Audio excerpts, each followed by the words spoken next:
Bonjour, continuons notre parcours de Christologie. Nous avons vu les premières professions de foi par les pères de l'Église dans les 1er et 2e siècles, profession de foi très proche du kérygme des apôtres. Ensuite, en l'an 325, le concile de Nicée, qui, partant du Père, présente l'incarnation du Fils comme homoousios, ce qui signifie consubstantiel au Père, de même nature que le Père. Il n'y a qu'un seul Dieu, le Père, le Fils et l'Esprit Saint. Le Fils qui s'incarne pour nous et pour notre salut.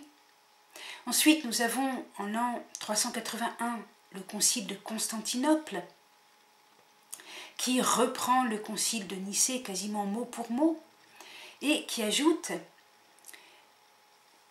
de même nature que le Père, il s'est incarné, s'est fait homme, et qui ajoute de l'Esprit Saint et de la Vierge Marie. Et puis à la fin, qui ajoute quelque chose concernant l'Esprit Saint et l'Église, jusqu'au retour du Christ qui viendra juger les vivants et les morts. C'est le credo que nous disons le dimanche à la messe. Ensuite, en l'an 431, nous avons vu le concile d'Éphèse qui valide la lettre de saint Cyril d'Alexandrie, une lettre qui prend le mot « Mère de Dieu » pour expliquer que celui qui naît de Marie, le soir de Noël, eh bien, c'est le Fils de Dieu. Par conséquent, Marie est Mère de Dieu. C'est un concile qui n'a cependant pas précisé suffisamment les choses, et 20 ans plus tard, nous avons le concile de Chalcédoine que nous allons présenter maintenant. Le concile d'Éphèse, en validant une lettre de saint Cyril d'Alexandrie, une lettre vraiment précise, qui ne reprenait pas le langage quelque peu confus du jeune Cyril dans ses premières années, a cependant laissé croire que tout ce que disait Cyril était très bien. Vous comprenez, on n'avait pas les moyens de communication modernes. Par conséquent, on entend dire que saint Cyril a été honoré au concile d'Éphèse, et alors on croit bien faire en validant aussi ses premiers écrits qui étaient pour le moins confus, puisque le jeune Cyril d'Alexandrie, n'ayant pas affiné son vocabulaire, parlait du Christ comme n'ayant qu'une seule nature. Ce n'est pas cela que dit le concile d'Éphèse, bien sûr. Alors, qu'est-ce qui se passe? Eh bien, à Constantinople, il y a un moine, le moine Eutychès, qui annonce que le Christ n'a qu'une nature, et que sa nature n'est ni divine ni humaine, mais elle est radicalement nouvelle.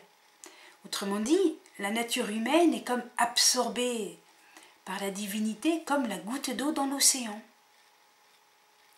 Et à Alexandrie, c'est pas seulement un moine, c'est le patriarche lui-même qui fait cette hérésie que l'on appelle désormais l'hérésie du monophysisme. Parce qu'en grec, une nature, ça se dit mia physis, une physis, donc monophysisme. Alors, ce patriarche qui s'appelle Dioscore, eh bien, il est bien avec l'empereur de l'Empire romain byzantin, et cet empereur est monophysite. Il organise un synode, enfin un concile à Éphèse, où il favorise ses amis Eutychès et le patriarche Dioscore. Pendant ce temps-là, à Rome, le pape Léon écrit au patriarche de Constantinople, qui s'appelait Flavien, pour faire attention à cette hérésie d'Eutychès. Seulement, l'empereur, il surveille le synode avec des gens armés de gourdins, si bien que Flavien ne peut pas prendre la parole. Il reçoit la bastonnade. On appelle cela le brigandage d'Éphèse. à ne pas confondre avec le concile d'Éphèse 20 ans auparavant, bien sûr. Donc, ce synode est un échec, et l'année d'après, donc là l'échec c'est en l'an 449, et donc 2 ans plus tard, en 451, on fait un vrai concile, un petit peu dans la banlieue de Constantinople, à Chalcédoine. Voilà. Et là, le concile n'a pas le pouvoir politique pour l'orienter dans un sens hérétique, parce que cet empereur qui usurpait de son droit pour s'immiscer dans les affaires doctrinales de l'Église, eh bien il est mort. Voilà. S'ouvre alors le concile de Chalcédoine. Nous allons lire cette définition et nous allons observer qu'elle contredit l'hérésie d'Apollinaire, et bien sûr celle de Zeb de Césarée et d'Arius, et aussi qu'elle utilise les mots du concile de Nicée en 325, de Constantinople en 381 et d'Éphèse en 431. Autrement dit, le concile de Chalcédoine est vraiment traditionnel, ce n'est pas du tout une rupture. Je lis. Suivons donc les saints pères, nous enseignons tous unanimement que nous confessons un seul et même Fils, notre Seigneur Jésus-Christ, le même parfait en divinité et le même parfait en humanité, le même vraiment Dieu et vraiment homme, composé d'une âme raisonnable et d'un corps, consubstantiel au Père selon la divinité, et le même consubstantiel à nous selon l'humanité, en tout semblable à nous, sauf le péché. Avant les siècles engendré du Père selon la divinité, et au dernier jour, le même, engendré pour nous et notre salut, de la Vierge Marie, Mère de Dieu, selon l'humanité. Eh bien, ceux qui ont suivi les enseignements précédents reconnaissent ce qui a déjà été expliqué. Le même, ça c'était déjà au concile de Nicée. De même nature, consubstantielle au Père, c'est l'expression du concile de Nicée. Ici, on a consubstantiel au Père et consubstantiel à nous. C'est-à-dire les deux natures, divine et humaine. C'est pour cela que le Christ est l'unique médiateur, l'unique rédempteur. Parce qu'il est consubstantiel au Père et consubstantiel à nous. Nous avons la critique de l'hérésie d'Arius, qui niait que le Christ, le Fils, soit vraiment Dieu consubstantiel au Père, et que donc que le Fils puisse nous révéler le Père. Voilà, Arius est encore condamné comme il avait été condamné au concile de Nicée. Nous avons aussi la réfutation de l'erreur d'Apollinaire, qui niait l'âme humaine du Christ en la remplaçant par le Verbe divin, par la divinité. Ici, nous avons au contraire l'affirmation de l'âme raisonnable du Christ. Nous avons aussi la réfutation de l'erreur d'Eusèbe de Césarée, qui pensait que le Fils n'avait pas été engendré avant les siècles. Ici, au contraire, il est bien précisé, avant les siècles engendré du Père, selon la divinité. Nous avons ensuite le concile de Constantinople.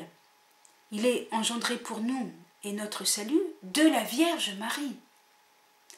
Le concile de Constantinople disait de l'Esprit Saint et de la Vierge Marie.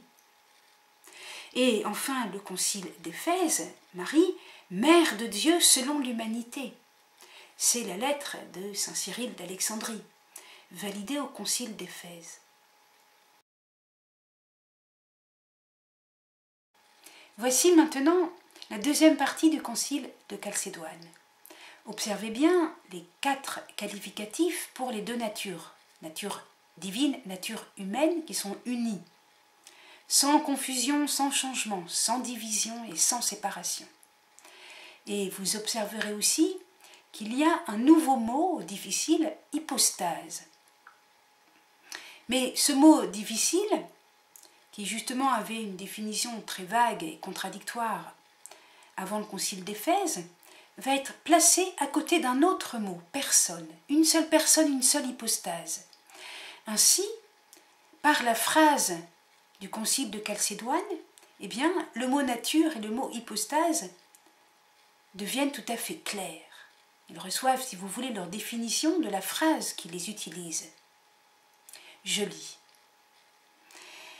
Un seul et même Christ, Fils Seigneur, l'unique engendré, reconnu en deux natures, sans confusion, sans changement, sans division, sans séparation. La différence des natures n'étant nullement supprimée à cause de l'union. La propriété de l'une et l'autre nature étant bien plutôt gardée. Et concurrent à une seule personne et une seule hypostase. Un Christ, ne se fractionnant ni ne se divisant en deux personnes, mais un seul et même Fils, unique engendré, Dieu Verbe, Seigneur Jésus-Christ, selon que depuis longtemps les prophètes l'ont enseigné de lui, que Jésus-Christ lui-même nous l'a enseigné et que le symbole des pères nous l'a transmis. Soulignons dans cette définition de Chalcédoine la référence à la Bible. Tout d'abord, la référence aux prophètes, selon que depuis longtemps les prophètes l'ont enseigné. La référence aux prophètes, c'est la référence au monothéisme. Les prophètes croyaient en un seul Dieu. Les chrétiens croient en un seul Dieu. C'est pour cela que les deux natures, divine et humaine, sont unies et que le Christ est de même substance que le Père. Il n'y a pas deux fils et le Fils est Dieu. Les chrétiens sont monothéistes. Mystère. Grand mystère, l'incarnation.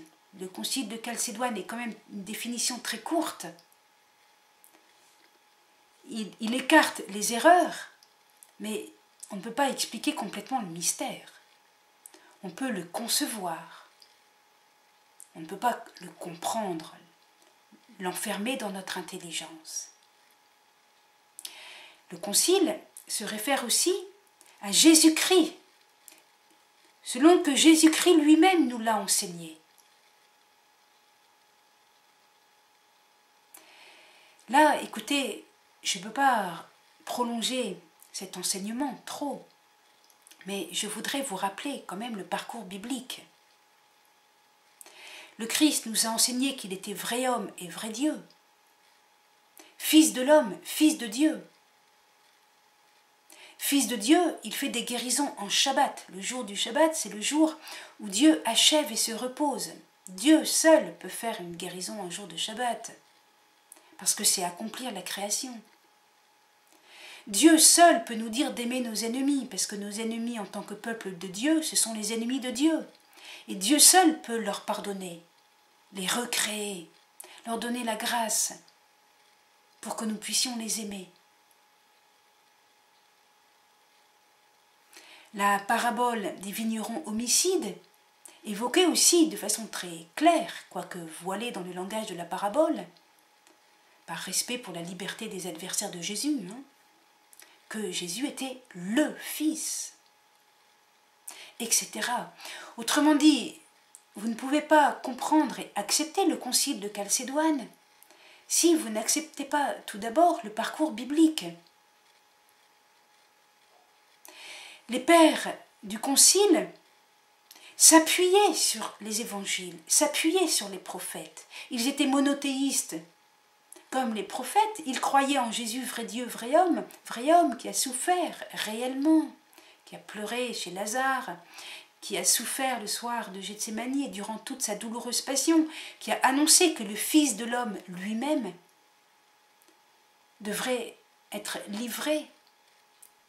Quelle souffrance pour son âme, être trahi et souffrir, mourir.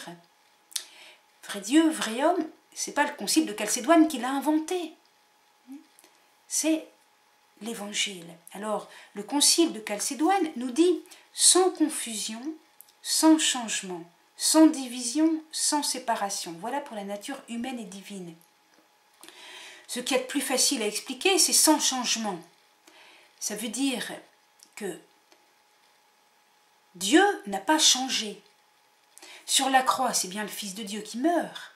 Donc Dieu meurt, mais Dieu n'a pas changé, Dieu n'est pas devenu mortel.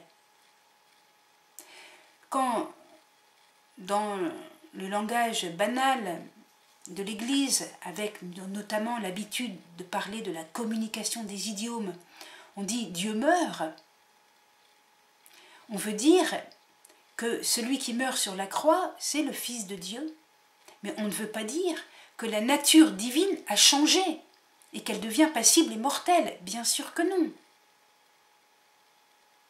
Dieu reste Dieu, et quand Jésus meurt, Dieu juge l'histoire. Et il est victorieux de la mort par la résurrection de son Fils. Dieu reste Dieu. Il n'y a pas de changement. Il n'y a pas non plus de changement de l'humanité. Jésus n'est pas un superman, n'est pas un super-homme. Il est un vrai homme qui a soif et qui a faim. Et jeûner est tout aussi difficile pour Jésus que pour nous. De même, marcher des jours et des jours à travers les villages de Galilée et de Judée. Il se fatigue en marchant comme nous. Donc, sans changement, c'était ce qu'il y a de plus facile. Sans confusion. Confusion entre la nature divine et la nature humaine. C'est une idée assez moderne, ça, qu'on retrouve aussi, bien sûr, dans les religions orientales. Le monisme. L'idée que Dieu est en tout. C'était aussi l'idée très ancienne des gnoses. Ben, finalement, je suis Dieu, quoi. Hein? C'est la confusion. Il n'y a plus de différence entre créateur et créature. Et bien donc, il n'y a plus de différence entre la nature divine et la nature humaine. Et donc, au paradis, ça sera la fusion. Eh bien non. Eh bien non. Ce que dit le Concile de Chalcédoine, c'est qu'il n'y aura jamais de fusion entre la nature divine et la nature humaine. Au paradis, eh bien, nous resterons des créatures, nous resterons des hommes et des femmes. Et nous aurons quelque chose à apporter à Dieu. Même si ce que nous aurons à apporter, c'est Dieu qui nous l'a donné, bien sûr, c'est notre Créateur. Mais nous ne serons pas dans la confusion, nous serons dans la communion.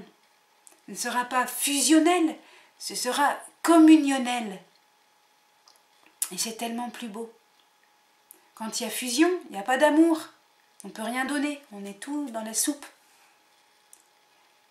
Quand il n'y a pas de confusion, eh bien, il y a de l'amour. Il y a toi et il y a moi. Et moi, je peux dire toi. Et bien, au paradis, on pourra dire toi. Voilà, il n'y aura pas de fusion.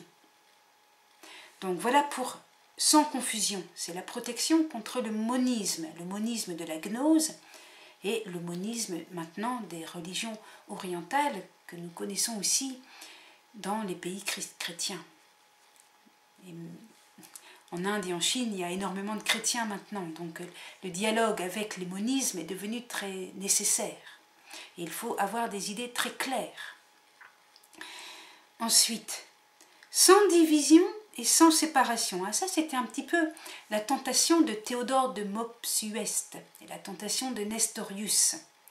Nous avons tout de même donné des enseignements pour dire qu'il ne fallait pas caricaturer ni Théodore de Mopsueste ni Nestorius, qui étaient tout de même des personnes qui avaient une réflexion assez complexe, tâtonnante, certes, mais pas aussi caricaturale qu'on voudrait bien le dire. En tout cas, il n'y a pas de division ni de séparation. Il n'y a pas deux fils, un fils de Dieu et un homme qui serait plus ou moins adopté, obéissant au Fils de Dieu. Non, il y a une seule personne, Jésus-Christ, qui aime et qui fait la volonté de son Père. Voilà. Alors, je continue, c'est intéressant. Le Concile, en peu de mots, dit des choses merveilleuses. La différence des natures n'étant nullement supprimée à cause de l'union, la propriété de l'une et l'autre nature étant bien plutôt gardée. Mais ça, c'est aussi une bonne nouvelle pour nous. C'est quelque chose qui parle de Jésus-Christ, mais qui est aussi une bonne nouvelle pour nous, je m'explique. En nous unissant à Dieu, nous ne sommes pas moins hommes. En ayant l'amour de Dieu, nous n'avons pas moins des sentiments humains, une délicatesse, de l'affection humaine. Il n'y a qu'à regarder la Vierge Marie, elle qui est immensément et de manière ineffable unie à la divinité, unie à toute la Trinité. Elle a gardé la délicatesse de ses sentiments de mère, de sœur, d'épouse de Joseph. On n'est pas moins humain en étant unis à Dieu. C'est aussi cela que nous apprend la Christologie. Mais un seul et même... étant bien plutôt gardé et concurrent à une seule personne et une seule hypostase. Voilà, je rappelle qu'avant le concile d'Éphèse, le mot hypostase, c'était un petit peu la bouteille à l'encre. Pour certains, eh bien, hypostase était confondu avec nature, ils utilisaient le même mot. En Occident, depuis Tertullien, on avait le mot personne, dans le sens de responsable, ce qui était intéressant parce que ça permettait de comprendre qui est le responsable de l'incarnation. Eh bien, c'est la personne du Fils de Dieu. Très bien. Idée reprise ensuite avec saint Augustin. Une notion qui aurait évité la séparation de Nestorius. Alors, une seule personne et une seule hypostase. Voilà, c'est beaucoup plus simple que les recherches un peu tâtonnantes de Nestorius, qui étaient tout de même utiles parce qu'il posait les bonnes questions. Mais il avait un vocabulaire excessivement compliqué, avec 2 prosopas, un prosopon pour la nature divine, un prosopon pour la nature humaine, et puis encore un prosopon pour le verbe incarné. C'était vraiment compliqué à manier. Là, c'est beaucoup plus simple, une seule personne, une seule hypostase, et on comprend que hypostase, ça signifie personne.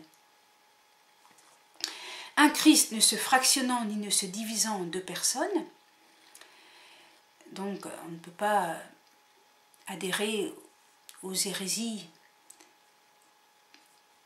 J'ai du mal à utiliser le mot nestorianisme parce que je vous ai expliqué l'accord œcuménique avec les églises nestoriennes, mais il y avait tout de même dans leur mouvance des gens qui durcissaient les choses et qui tombaient dans des hérésies qui divisaient en 2 personnes le Christ. Un seul et même Fils, unique, engendré, monogène. C'est cela que ça veut dire. Qu'est-ce que ça veut dire l'unique, engendré, monogène? Cela signifie qu'il n'y en a qu'un comme ça. Il n'y a qu'un seul Fils en Dieu. Si nous sommes parfois appelés fils de Dieu par notre baptême, et même Israël dans l'Ancien Testament, ce n'est pas du tout dans le même sens. C'est ça que veut dire le Concile, quand il utilise le mot « l'unique engendré ». Il veut dire que ce qui est dit ici du Fils, c'est dit d'une manière unique. Unique. Ce n'est pas dit dans un sens banal qui pourrait s'appliquer à des hommes. Dieu, Verbe, le Logos dont on a déjà parlé. Seigneur Jésus-Christ, selon que depuis longtemps les prophètes l'ont enseigné de lui, que Jésus-Christ lui-même nous l'a enseigné, donc le parcours biblique, et que le symbole des pères, le concile de Nicée, nous l'a transmis. Voilà. Eh bien, remercions les pères de l'Église d'avoir donné cette définition, qui nous clarifie, qui nous aide. Acceptons cette définition telle qu'elle est, sachant qu'elle ne remplace pas une catéchèse baptismale beaucoup plus proche d'un langage évangélique. Merci, au revoir.